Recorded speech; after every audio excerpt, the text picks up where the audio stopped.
Anyway, mga bossing, o eto, dumako naman tayo, mga kababayan. Tanggalin ko muna ito, tatanggalin ko 'to, magtatanggal lang ho ako ha, tatanggalin ko si Binoy na kumakain doon sa loob ng Senado, o tatanggalin ko din muna ito, o stop screen, 'yan. At ipapalit natin itong balita ng ABS-CBN, mga kababayan. The big boss ng Pogo, nasa kote daw po mga kababayan, oh. Ayan, nakikita niyo ho ba? O 'yan. Sabi dito mga kababayan, 'no, sa balita na 'yan, mga big boss ng Pogo, huli.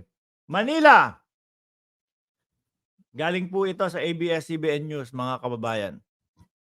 Maynila, hawak ng Presidential Anti-Organized Crime Commission, PAOK, ang itinuturing na manager o big bosses ng illegal na Philippine Offshore Gaming Operator, Pogo Hubs, matapos ang raid sa ilang bilyas sa Clark, Pampanga noong June 28. Ayon sa PAOK, pinaniniwalaan kasosyo nila ang suspendidong mayor ng Bamban, Tarlac na si Alice Guo na meron pong ipinakitang litrato si Senadora Risa Ontiveros na si Guo at ang presidente o dating presidente Rodrigo Duterte ay nasa iisang picture. At dito din po sinabi ng senadora, mga kababayan, na si Guas na si Rodrigo Duterte ang nasa likod o ang protector ni Alice Go, mga kababayan.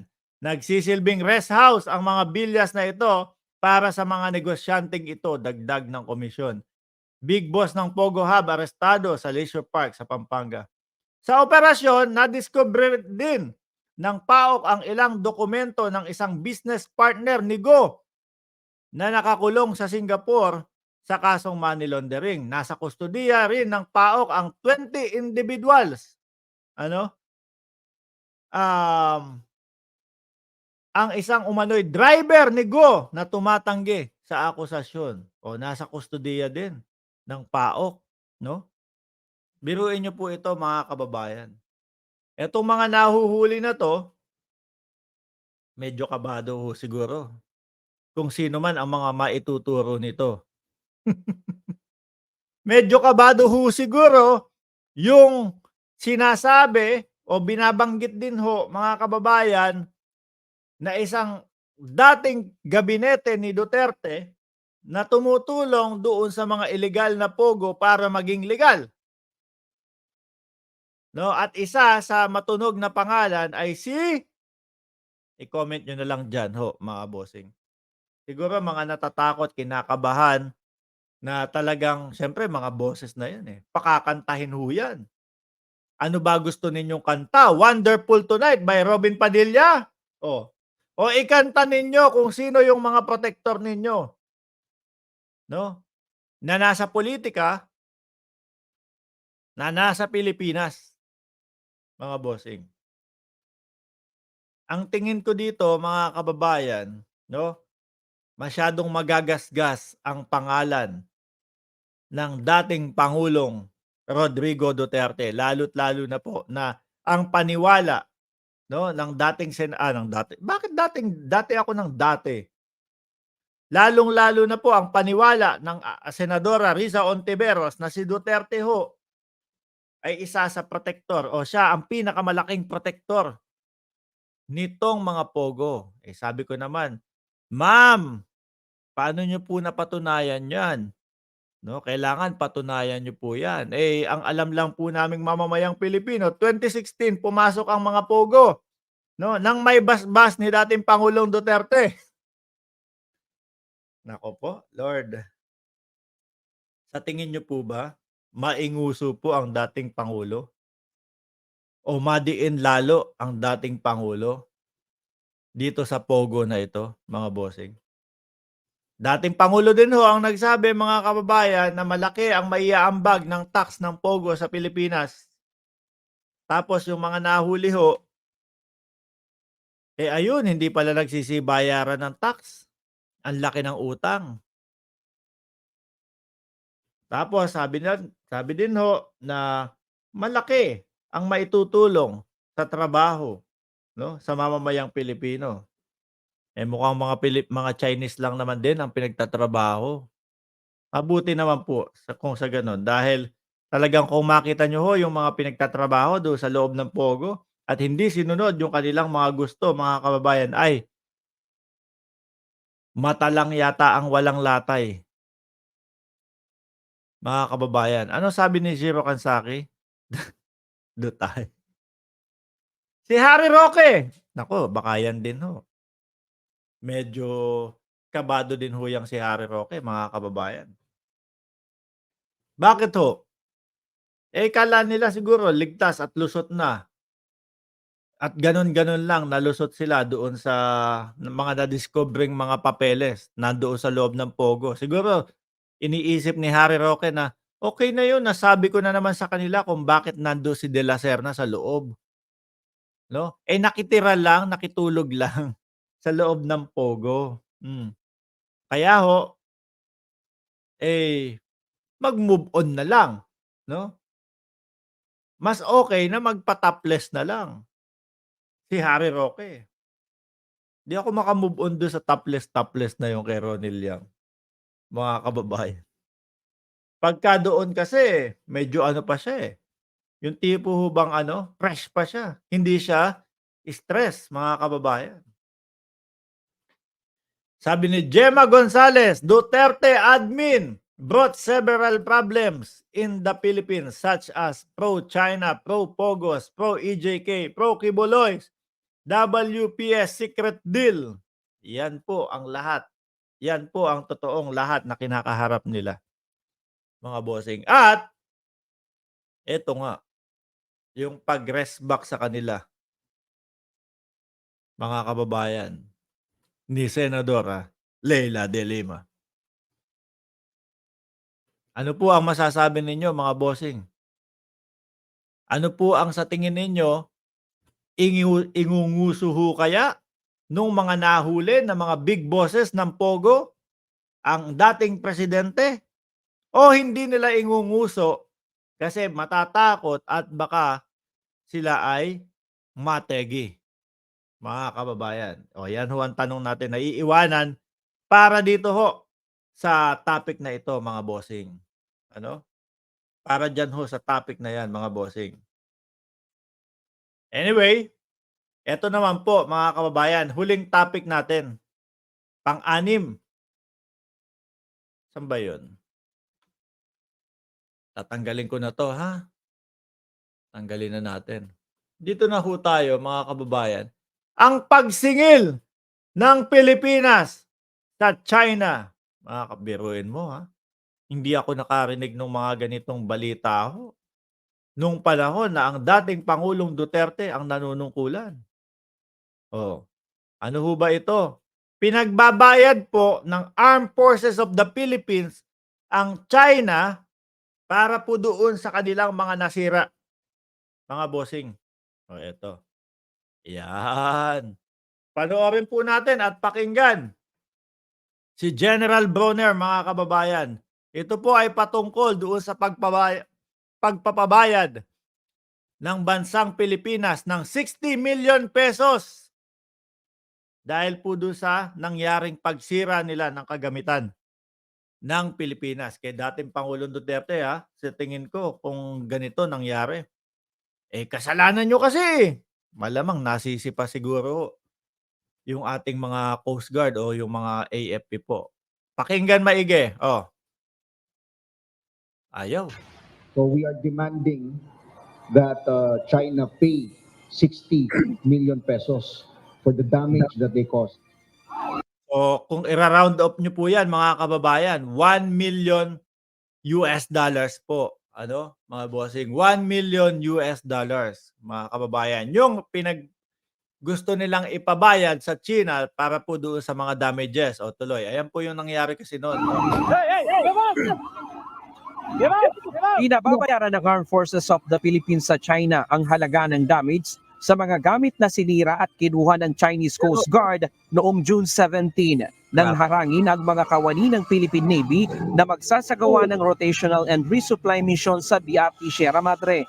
2 rigid-hulled inflatable boats at 2 rubber boats ang binutas at sinira ng mga Chinese gamit ang palakol, itak at iba pang matutulis na bagay. Winasak maging ang communication device, navigational device at maging ang motor ng RIV. Tinangay din ng mga ito ang ilang gamit kabilang na ang mga cellphone ng ilang sundalo. Pati cellphone, ano na yata yun personal na yata yun. Mga pirata talaga ang mga Chekwa. Tingnan nyo kung gaano nila sinisira at kinukuha, mga kababayan. Tapos, ang tanggol ng mga bantot vloggers, kasalanan ng Pilipinas yan Kasi, kumbaga, inaano nyo Ano tawag doon mga bossing? Yung parang inuudyukan nyo or na magalit sila. Ako, magpapa-shoutout, sabi ni Paul Brent Doroon. Ayan, na-shoutout ka na po, sir. Dapat sirain din yung barko ng Chekwa dyan, sabi ni Shiro Kanzaki. Sabi ng Pangulo, hindi tayo gagamit ng dahas. At yung mga magiging kilos ng ating mga kasundaluhan, ng ating mga Coast Guard is magiging batay o susunod sa alituntunin ng batas. Maging ang 7 baril na nasa case pa at ihahatid sa mga nakaposting sundalo sa BRP Sierra Madre kinuha rin. Kaya ang pamunuan ng AFP lumihab na sa tanggapan ng National Defense at Department of Foreign Affairs upang ipaabot sa China ang demand nito. Pero dun sa aking sulat, I demanded the return of 7 firearms. Yung pong mga baril na yon ay kinuha ng mga Chinese Coast Guard na nakabox. Nakabox kasi yung mga armas na yon. Kaya dinamipot na lang nila yung mga 7 rifle. At sinira nila yung ating mga kagamitan. When we estimated the cost of the damage, it's 60 million pesos. 60. Bukod sa pagsasauli ng 7 baril at danyos na 60 million pesos, pinapabayaran din ng AFP sa China ang gastusin sa pagpapagamot sa naputol na daliri ng isa sa mga Pilipinong sundalo na kasama sa RORE mission. We are also looking into Grabe mga kababayan, no? Grabe yung pambubuli sa atin ng China. possibility of charging them with the cost of restructuring the hand of si SN1 Facundo. Kasi mag-operahan po siya Operahan para bumalik yung function ng kanyang kamay.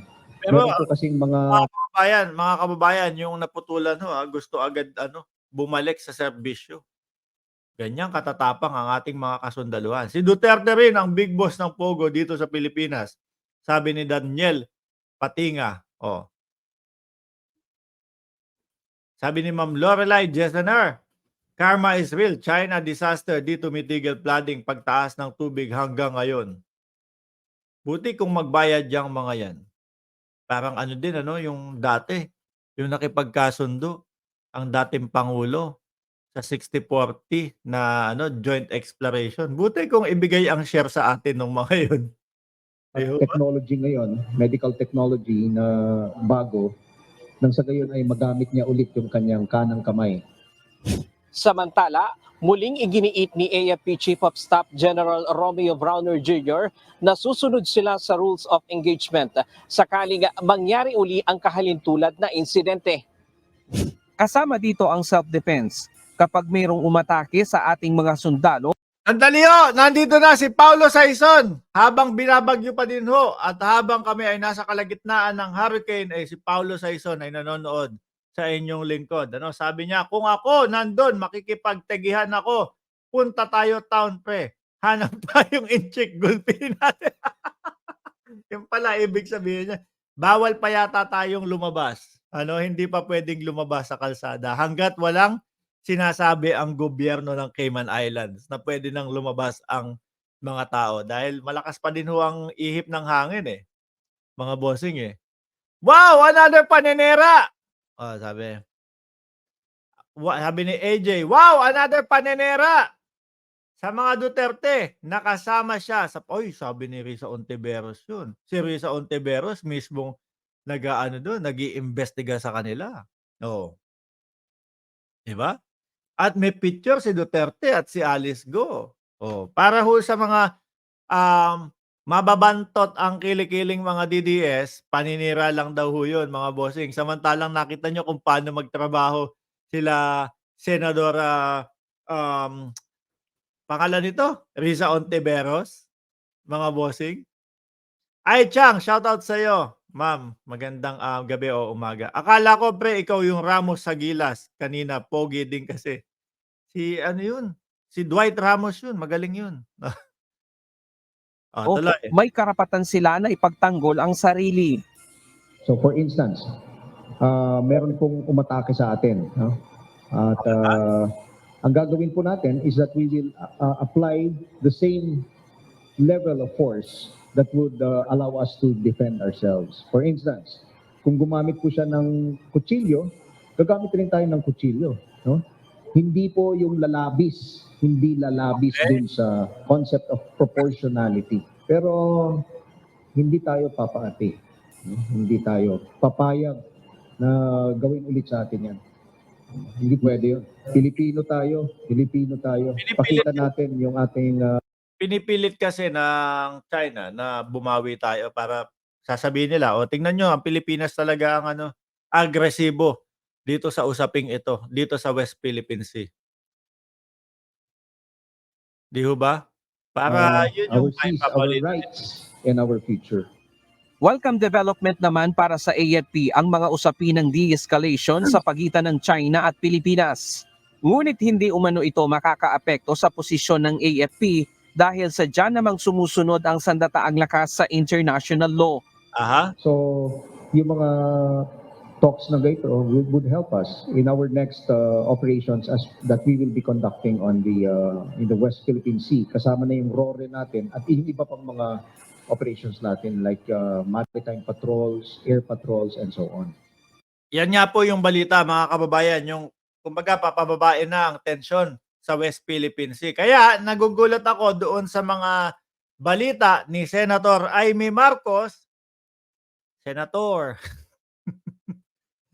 yung sonic boom ninyo, saan nyo ba talaga nakuha yan para ipantakot sa mamamayang Pilipino? Pinagpapaliwanag na kayo ng AFP, paliwanag nyo na po bago mag-landing yung 25 o yung 25 na location na tinatarget ng China ng sonic boom. Ha? Dahil de-escalation na, tapos si Senator may sonic boom. Anyway, mga kababayan, hanggang dyan po muna tayo, mga boss. Chief Amo, sir, tatanaw ako sa labas. Reviton, shoutout sa'yo. Tatanaw ako kung ano na nangyayari sa labas at kung malakas pa din ba ang hangin ni Hurricane Beryl, mga bossing. Muli po, ako'y magpapaalam na 630 viewers. Kung ikaw ay isa dyan sa mga DDS, bahala ka sa buhay mo. Huwag niyo po kalimutan na mag-like, mag-subscribe, and mag-share nitong live stream natin, mga kababayan. Muli, maraming salamat and God bless po sa ating lahat.